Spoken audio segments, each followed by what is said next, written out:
No dia 12 de outubro, todo ano, é comemorado o Dia Mundial do Cuidado Paliativo.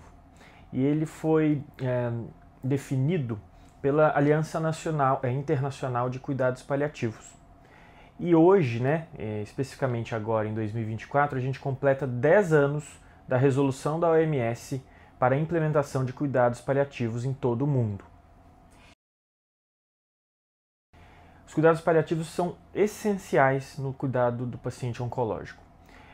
A gente estabelece os cuidados paliativos naqueles pacientes com uma doença grave, como o câncer, e quando ela é incurável e está ameaçando a vida daquele paciente. A gente tem que implementar os cuidados paliativos desde o início, quando a gente descobre o câncer e a incurabilidade daquele câncer. E os cuidados paliativos vão agir junto do tratamento do câncer para promover qualidade de vida e também alívio de sofrimento para os pacientes. A qualidade de vida a gente define por vários aspectos das sensações humanas. Então, principalmente a gente se apoia no controle de dor. Então, a dor é algo que prejudica muito a qualidade de vida, mas também no controle de sintomas outros, como enjoos, vômito, desnutrição, falta de apetite e também, além desses sintomas físicos, também a questão espiritual e religiosa, que hoje, nas últimas décadas, tem sido cada vez mais reforçada pelos grupos de cuidados paliativos. Por quê? Uma pessoa que é espiritualizada, tem alguma religião, você abordar esse aspecto, você abordar a questão da vida, de como lidar com os sintomas, como lidar com a doença, é algo imprescindível nessas situações. Muito importante da gente destacar. Nesses 10 anos que a gente tem a resolução da OMS, eu noto que pouco foi feito para reduzir o preconceito contra os cuidados paliativos. Então, um ponto muito importante que eu sempre reforço com os pacientes, e a gente tem que sempre lembrar cuidado paliativo é diferente de cuidados de fim de vida. Então, os pacientes em cuidados de fim de vida geralmente já estão em cuidados paliativos, mas a maioria dos pacientes em cuidados paliativos não estão no final da vida deles. Então, eles têm uma doença grave, eles têm uma doença incurável, mas que com as tecnologias, os tratamentos, todo o apoio médico e de equipe multiprofissional, o paciente pode viver por muitos anos e com qualidade de vida e também com sofrimento atenuado pelas intervenções que a gente faz de cuidados paliativos. Normalmente a gente não inclui os pacientes curativos no cuidado paliativo, mas existem situações em que o tumor, o câncer, é bastante avançado, apesar de ser potencialmente curável, e causa vários sintomas que prejudicam a qualidade de vida, prejudicam o dia a dia daquele paciente. E aí você pode sim instituir cuidados paliativos para tentar amenizar esses sintomas. Mas o padrão é acompanhar pacientes com doenças incuráveis ou irreversíveis. Hoje, um oncologista, ele é habilitado a fazer cuidado paliativo ou necessariamente eu tenho que ter um outro especialista? Essa é uma pergunta muito boa. Idealmente, e isso é uma opinião pessoal e de alguns especialistas, todo médico deveria saber o mínimo de cuidados paliativos. Isso deveria vir da faculdade. Mas a gente sabe que nem no Brasil, nem em grande parte do mundo não é assim. Nem na faculdade, nem na própria residência, os médicos saem com capacidade de instituir cuidados paliativos para os pacientes. A gente sabe que algumas especialidades isso é um pouco mais ensinado. Então, cardiologia, pacientes com problemas cardíacos graves, geriatria, pacientes idosos, longevos, ou mesmo oncologia. Nessas especialidades, os médicos eles têm obrigatoriamente que saber o mínimo sobre cuidados paliativos hoje. E sabem, porque o dia a dia do médico oncologista é lidar muitas vezes com esses pacientes. Entretanto, a gente, né, nessa situação que a gente está, de alto volume de pacientes atendidos, né, de aumento da incidência de câncer e de aumento até de casos mais avançados, é muito importante a gente lembrar que existe o especialista de cuidados paliativos e ele deve ser integrado à equipe de oncologia no mundo inteiro. O especialista de cuidados paliativos, ele vai usar técnicas mais aguçadas, vai conseguir trabalhar de forma mais atualizada sobre os sintomas, sobre a abordagem espiritual, sobre a abordagem psicológica desses pacientes em cuidados paliativos. Idealmente, e a gente já sabe por alguns estudos científicos mesmo, a gente tem que acionar o paliativista e a equipe de cuidados paliativos o mais precocemente possível no curso de uma doença grave e incurável. Então, identificado um tumor grave e incurável, esse paciente já tem que ser direcionado tanto para a equipe multidisciplinar, com nutricionistas, fisioterapeutas, psicólogos, mas também para o médico paliativista, que vai organizar o cuidado entre o tratamento oncológico e a equipe multidisciplinar e a própria família do paciente. Então desde o início. Isso reduz chance do paciente, inclusive, de morrer. Isso é muito importante, né? Eu acho que isso já acontece com o oncologista. O oncologista já tem que ser um médico mais integrado ao dia a dia da família, porque tem muitas coisas que a gente vai prescrever e fazer que envolve um suporte familiar importante, e o paliativista ainda mais, porque o paliativista, ele muitas vezes vai fazer conferências familiares repetidas, ele vai tentar abordagens estratégicas não farmacológicas, inclusive, que vai precisar do suporte social familiar, e esses pacientes em cuidados paliativos muitas vezes estão debilitados, estão acamados, estão dependentes de cuidados. E aí o treinamento da equipe, da família, né, dos amigos, família que vão cuidar daquele paciente em casa é imprescindível e muito importante. Além disso, a gente sabe que o suporte espiritual, né, a presença do familiar, do pai, da mãe, do filho, né, a integração com a religião, quando aquele paciente tem alguma religião, aquele paciente às vezes não consegue ir mais à missa, ao culto, não consegue praticar a religião do jeito normal, e aí às vezes a família vai conseguir fazer algumas coisas para paliar isso mesmo, para reduzir esse sofrimento espiritual, tipo novenas em casa, cultos com amigos em casa, trazer um padre, trazer um pastor para o recinto domiciliar. Então esse apoio familiar é muito importante e cada vez mais tem que ser abordado pelos médicos. Eu acho que sim. A gente tem uma nova resolução, né, de cuidados paliativos no Brasil, que foi lançada recentemente, que é uma diretiva de como evoluir no cuidado paliativo no Brasil, principalmente no sistema público, mas a gente ainda engatinha muito na abrangência disso. A gente tem locais muito específicos, né, principalmente hospitais de grandes centros, principalmente aqui na região sudeste, que conseguem até, né, chegar nos pacientes, mas a gente vai chegando no interior do Brasil, em regiões mais pobres, onde o acesso, o transporte é muito difícil, e isso para mim é um grande desafio. Mesmo na região de Campinas ou em cidades maiores, você se deslocar para um centro de cuidados paliativos, que geralmente fica no centro, num bairro mais nobre, o paciente tem que pegar 2 conduções, ou precisa de um familiar para dar carona, ou precisa pegar um táxi, um Uber, que não é barato, principalmente para as pessoas que não têm tanta capacidade financeira. Então isso para mim é um empecilho, né? Às vezes a consulta de cuidados paliativos não é no mesmo dia da consulta oncológica, por exemplo. Aí o paciente, em vez de ir uma vez ao centro oncológico, tem que ir 2. E isso impacta na rotina dele, na rotina da família, no próprio conforto. Então, a gente, né, junto com essa campanha aí dos 10 anos, o foco é tentar universalizar o cuidado paliativo, de levar esse cuidado paliativo para onde as pessoas estão. E qual que é o foco da campanha? É tentar levar a ideia de que o cuidado paliativo tem que ir para a atenção primária. O cuidado paliativo tem que chegar no posto de saúde. O paciente em cuidados paliativos ser atendido no seu bairro, seja em casa, seja indo ao posto de saúde e voltando com um deslocamento mínimo. Para quê?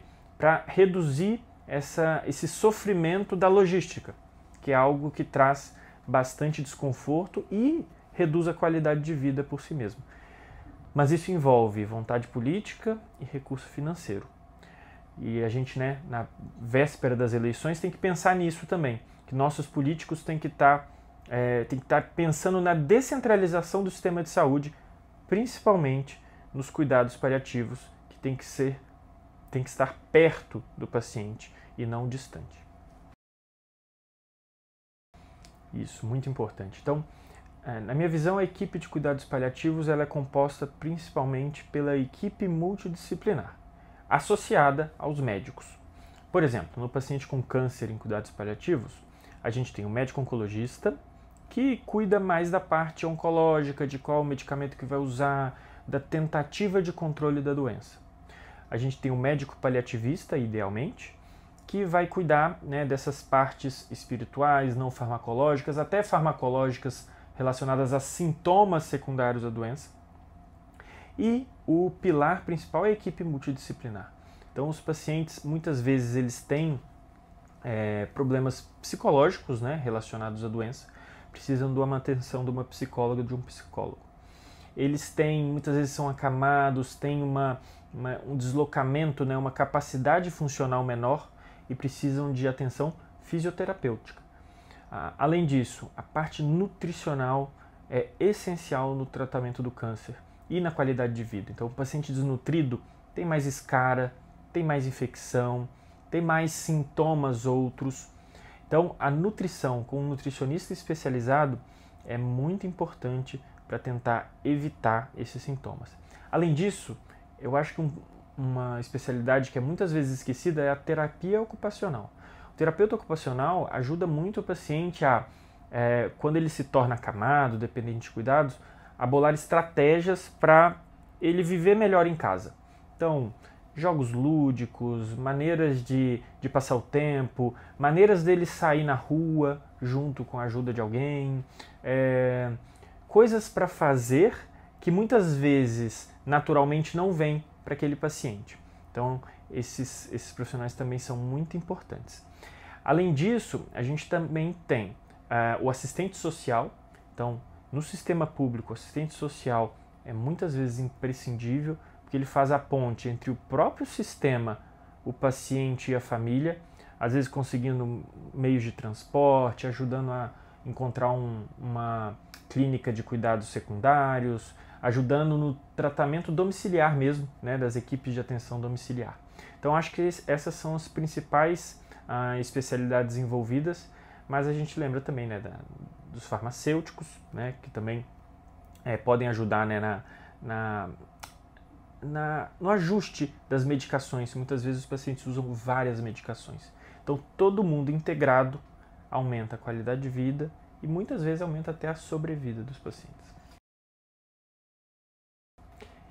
O nosso trabalho foi uma ideia minha lá atrás, quando a gente começou a ter mais pacientes internados, que a gente notou que muitas vezes os pacientes que eram candidatos a cuidados paliativos eram identificados tardiamente durante uma internação. Então, o paciente passava no pronto-socorro, ia para uma UTI, ficava vários dias na UTI e só então era acionado a equipe de cuidados paliativos e era avaliado essa parte. O que a gente tentou implementar e validou nesse estudo? É um estudo retrospectivo de mais ou menos 500 pacientes internados sobre os nossos cuidados. A gente avaliou um score paliativo. Então, o score paliativo é uma ferramenta fácil, rápida, feita pelo médico no pronto-socorro. Ele vai ver alguns pontos da doença relacionados ao paciente e vai fazer uma soma daqueles pontos. Se o paciente é funcional, se a doença é muito grave, se a doença é incurável, como que o paciente estava antes de chegar ao pronto-socorro e, de acordo com o valor desse score, vai acendeu uma luzinha na cabeça do médico de pensar assim, olha, esse score deu 5 ou mais, talvez seja interessante eu conversar com a equipe de paliativo, ou talvez seja interessante eu discutir com a família e com o paciente se não é hora da gente pensar em limitar alguma intervenção mais invasiva para evitar sofrimentos inúteis. Então o score paliativo foi feito para identificar mais rápido o paciente na internação e ele foi eficaz nisso. A gente fez análises estatísticas que mostrou que ele é eficaz no nosso cenário.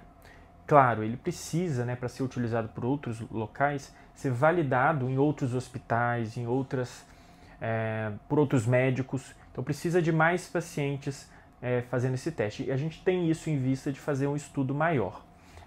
Então o que a gente apresentou foram os resultados desse trabalho que mostraram que o score paliativo consegue identificar pacientes que necessitam de cuidados paliativos mais rapidamente e consegue reduzir a ida desses pacientes para a UTI, consegue reduzir o sofrimento desnecessário e até o gasto financeiro desnecessário de um paciente ter que ir para a UTI e às vezes até falecer na UTI durante a sua internação. Então isso a gente apresentou na ESMO, Congresso Europeu, agora em setembro em Barcelona, lá na Espanha. E eu acho que é uma raiz, um início, uma semente para a gente pensar em estudos maiores que possam ser utilizados no Brasil e no mundo. As diretrizes de final de vida são as diretivas antecipadas de vontade. Infelizmente, no nosso país, elas ainda não têm uma disseminação adequada. Então, existe ainda um grande preconceito em relação ao uso delas. Porque muitos pacientes não querem entrar em contato com o morrer, com a possibilidade de morrer e de que esse morrer pode estar mais próximo do que ele imaginava. Então, as diretivas antecipadas devem ser feitas quando o paciente tem uma doença grave incurável e quer definir procedimentos médicos que deveriam ou não deveriam ser feitos de acordo com a evolução da doença dele. Então, por exemplo, um paciente que tem uma doença avançada e que, apesar de ter algumas terapias eficazes, ainda não quer ser entubado caso tenha uma pneumonia, uma insuficiência respiratória. Então, ele pode fazer essa diretiva antecipada, que é um documento com valor legal e que deve ser guardado principalmente pela família e pelo paciente. Por quê? Quando ele chega no pronto-socorro, quando ele chega no hospital, a apresentação dessa diretiva ela tem que ser cumprida por aquele médico que está atendendo o paciente. O problema é que, por causa do preconceito, muitas vezes o paciente não quer nem falar disso, não quer preencher, não quer pensar na diretiva, não quer pensar em como que ele vai morrer. E também a família, muitas vezes, não quer abordar esse assunto. E aí, às vezes, chega no pronto-socorro, uma paciente que já tem uma diretiva, mas que a família também pode não mostrar. O paciente estando inconsciente, a família não mostra e o paciente não tem a sua vontade cumprida. Então isso é um debate bem grande. Eu acho que isso tem que ser implementado paulatinamente, mas universalmente, para esses pacientes, tanto em pacientes oncológicos, mas também em pacientes com problemas cardíacos graves que podem falecer de maneiras muito sofridas. Então, as diretivas elas têm uma resolução, uma legislação específica, mas ainda não são incorporadas no dia a dia por causa desse preconceito. Eu acho que com certeza. A gente está na era das redes sociais, na era que as pessoas estão interagindo cada vez mais com as informações da internet. Então a gente tem informação de qualidade, até de pacientes que viveram aquilo, ou familiares, como o Andreas Kisser, e pacientes como a Ana Mi, que viveram o cuidado paliativo, o sofrimento, a doença incurável na pele. Isso ajuda muito a difundir. Por quê? O que as pessoas às vezes querem e buscam nas redes sociais é se reconhecer, buscar exemplos, muitas vezes copiar as pessoas que estão ali fazendo vídeo, como eu estou fazendo aqui agora. Eu acho que a difusão, antigamente, era muito relacionada à televisão, ao rádio. Hoje, o modo de atingir o público, e é um modo saudável, é a rede social. né? Você fazendo um blog, um perfil estruturado, como é o da Anami, é muito interessante e aumenta a vontade das pessoas tanto de buscar conhecimento e de muitas vezes aceitar, né? Então, a Anami, a Ana Cláudia Quintana Arantes são pessoas muito ativas nas redes sociais, tem livros, os livros também são muito vendidos, e isso é muito interessante de você pensar que, sei lá, 15 anos atrás, um livro sobre cuidados paliativos, às vezes era meio tabu de você comprar, e hoje tem muita gente indo em busca, então eu acho que elas são essenciais. Acho que a mensagem final é: cuidados paliativos têm que ser implementados precocemente, cuidados paliativos não são o fim de vida e cuidados paliativos têm que ser universalizados, tem que chegar a todo mundo que precisa. Então vamos acabar com o preconceito, falar sobre o assunto, buscar conhecimento para a gente dar mais qualidade de vida e menos sofrimento para aqueles pacientes que estão precisando. Muito obrigado.